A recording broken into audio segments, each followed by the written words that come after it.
Good afternoon. Thanks for joining again. So great to have you here. This is Igniting Young Minds, a course about developing critical thinking skills in the elementary classroom.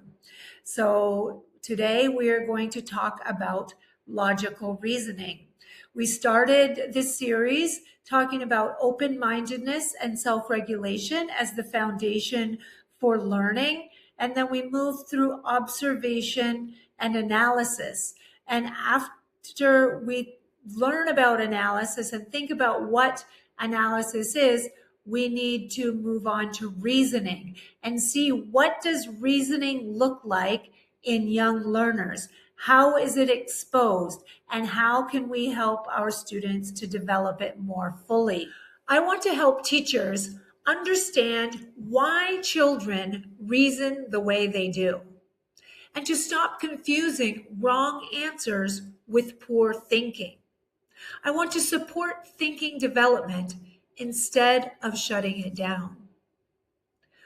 Logical reasoning is not about being right. It's about making sense.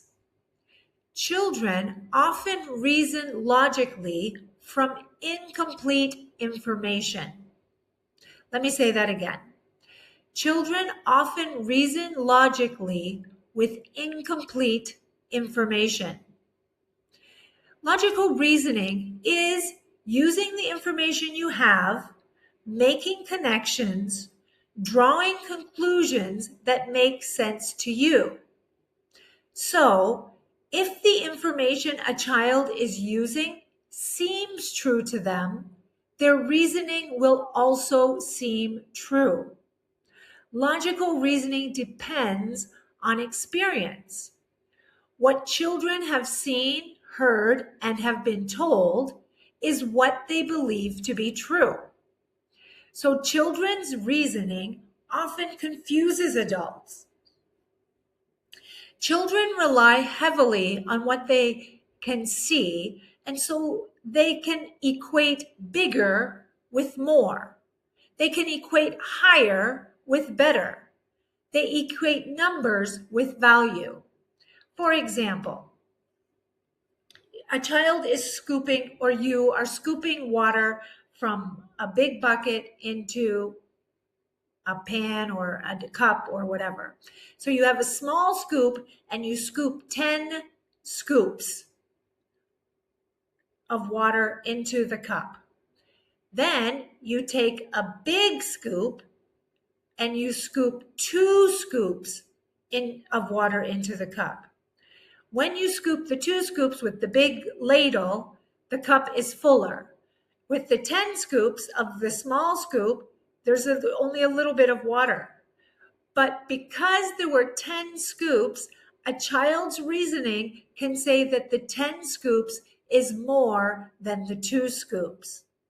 So if you're asking them, oh, do you want 10 scoops of ice cream using this scoop? Or do you want 2 scoops using this scoop? Their reasoning is going to tell them that 10 is more than 2. That's a true statement. But in terms of size, 10 of something small is not necessarily more than 2 of something big. So in order for us to correct illogical thinking is to give more information. So as you can see, the reasoning behind what the child thinks is correct. The information is the incorrect part. They haven't been able to fully develop the premise, and that's where we need to help them. Allowing illogical thinking is essential. Children must move through illogical reasoning to reach logical reasoning. They need repeated experiences. They need opportunities to compare, chances to test ideas, time to notice inconsistencies. If we correct too quickly, we interrupt the thinking process. Developing critical thinking and developing logical reasoning in the classroom develops through experience, not explanation. A simple strategy that you can apply starting tomorrow. When a child gives you an unexpected answer, ask them, "Oh, what made you think that? What were you using to decide?" Try to understand how your child, how the students in your class are thinking so that you can understand the processes and give the right feedback to help them develop more fully. We don't want to criticize or put down the thinking process just because maybe they got the wrong answer.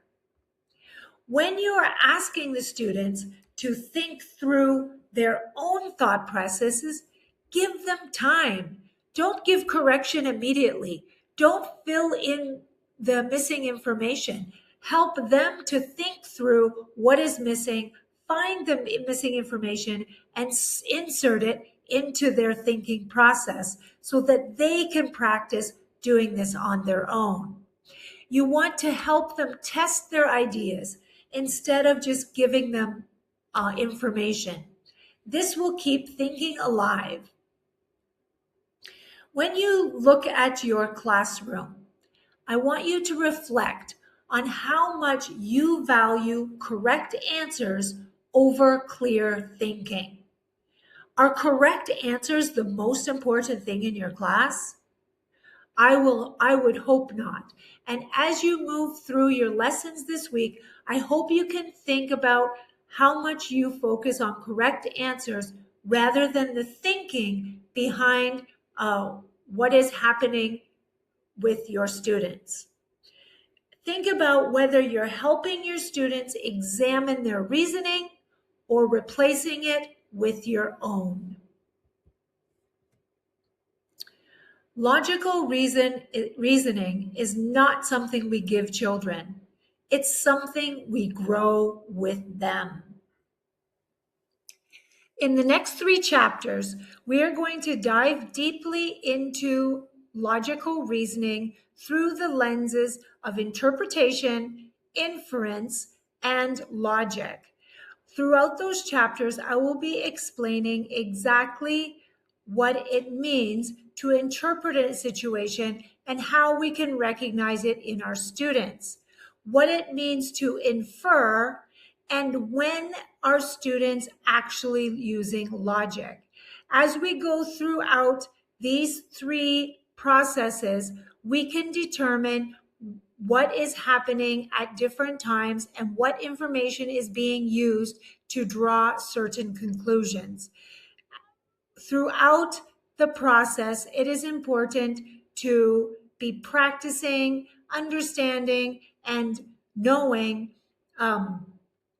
what logical reasoning is and what forms it takes. So I look forward to continuing this conversation with you. If you're interested in digging deep, I have a whole course outline with a workbook.